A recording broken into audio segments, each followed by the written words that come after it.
Subscribe कयो मुझे channel के घंटी के निशान ते क्लिक कयो जी हर नए वीडियो की नोटिफिकेशन तव्हांखे मिली सके। दोस्तों हवावी वारा आजकल तमाम घणो परेशान ऐं दुख में मुब्तला आहिनि, पर उन्हनि खे इहो ॿुधाइणु चाहींदुसि त आउं तव्हां सां गॾु बराबरि जो शरीक आहियां।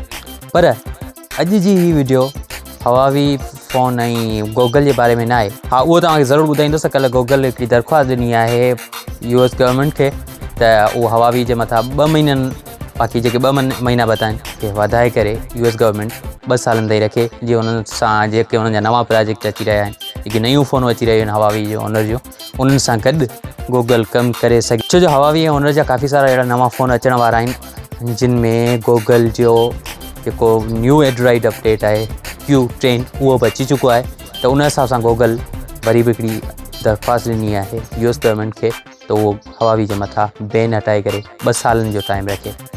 दोस्तों अॼु तव्हांखे उन बारे में कोन ॿुधाईंदुसि, अॼु तव्हांखे ॿुधाईंदुसि त हवावी या ओनर जे फ़ोन में सिंधी फ़ॉन्ट कीअं इंस्टॉल कजनि ऐं जेके काफ़ी सारा मोबाइल आहिनि जिन में असां सिंधी फ़ॉन्ट इंस्टॉल करे चुका आहियूं। काफ़ी अॻु मूं हिकिड़ी वीडियो ठाही हुई जंहिंमें तव्हां सैमसंग ऐं ॿिया काफ़ी सारा मोबाइल आहिनि, नोकिया, Xiaomi वग़ैरह वग़ैरह, उन्हनि सभिनी में सिंधी फ़ॉन्ट इंस्टॉल करे था सघो। पर उन खां पोइ वरी पोयां ओप्पो ऐं वीवो जो मसइलो थियो, उन्हनि जे लाइ वरी अलॻि वीडियो ठही जंहिंमें मूं न बल्कि तव्हांखे राजा ॿुधायो त ओप्पो ऐं वीवो में सिंधी फ़ॉन्ट इंस्टॉल कीअं कजनि।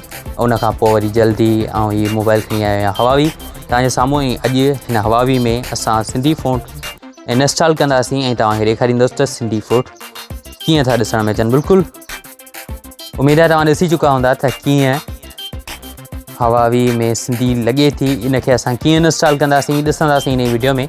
अचो त शुरूआत कयूं। अस्सलाम वालेकुम दोस्तों, आऊं आहियां महबूब उमर जो ऐं अॼु जे हिन वीडियो में आउं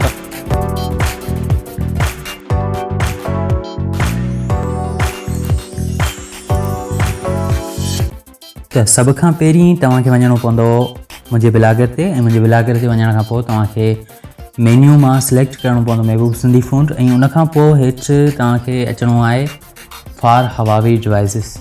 ही तव्हां ॾिसो पिया ब्लू अखर, इन्हनि ते तव्हांखे क्लिक करिणो आहे। जेकॾहिं फ़ॉन्ट डाउनलोड करण खां पोइ न हले त तव्हांखे ओप्पो लाइ जेकी थीम आहे उहा बि तव्हां डाउनलोड करे सघो था, पर ओवरऑल सभिनी मोबाइलनि में हली वेंदो तक़रीबन। उन खां पोइ डाउनलोड करण खां पोइ तव्हांखे ॾेखारियां थो त ही तव्हां ॾिसी सघो था मूं वटि हवावी मोबाइल आहे, हवावी Y7 प्राइम, ऐं तव्हांखे ॾेखारियां थो त हिन में जेको अॻु में फ़ॉन्ट इंस्टॉल थियल आहे, या व्हाट्सअप मां खोलियां थो त तव्हां ॾिसी सघो था हिते ही सिंधी फ़ॉन्ट इंस्टॉल आहे। पर जॾहिं ही फ़ोन इंस्टॉल न हो तॾहिं हिन जो कहिड़ो लुक हो उहो तव्हांखे ॾेखारे थो वठां। ही ॾिसो, जंहिंमें इंस्टॉल न आहे हूंदो उन में अहिड़ी तव्हांखे सिंधी नज़र ईंदी, ऐं हाणे इन खे असां बिल्कुलु सिंधीअ में कन्वर्ट कंदासीं, सिंधी में तब्दील कंदासीं। उन जे लाइ असांखे वञिणो पवंदो, उहो फ़ॉन्ट डाउनलोड करिणो पवंदो जेको तव्हांखे पहिरीं ॿुधायो आहियां। हाणे असां ईंदासीं फ़ॉन्ट खे इंस्टॉल करणु। त इहो फ़ॉन्ट मूं डाउनलोड करे रखियो आहे, जेको हूंदो जे डाउनलोड जे फोल्डर में। तव्हां उनखे इंस्टॉल थो करे वठां हवावी लाइ सिंधी फ़ॉन्ट, ऐं इनखे इंस्टॉल थियण में थोरो टाइम लॻंदो। ओके, इंस्टॉल थी चुको आहे। हाणे असां ईंदासीं सेटिंग में।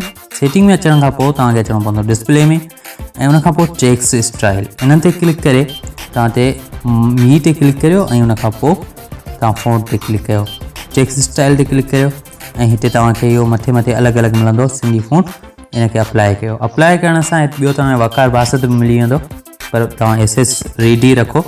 हाणे तव्हां हिते ॾिसी सघो था त हीअ जिते जिते सिंधी लिखियलु आहे उहा सिंधी थी चुकी आहे।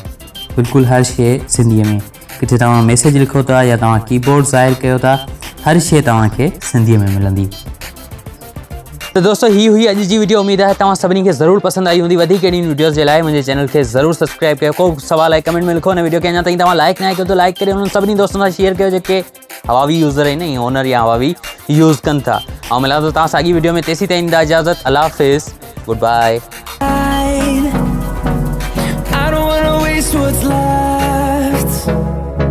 The storms we chase are leading us, and love is all we'll ever trust.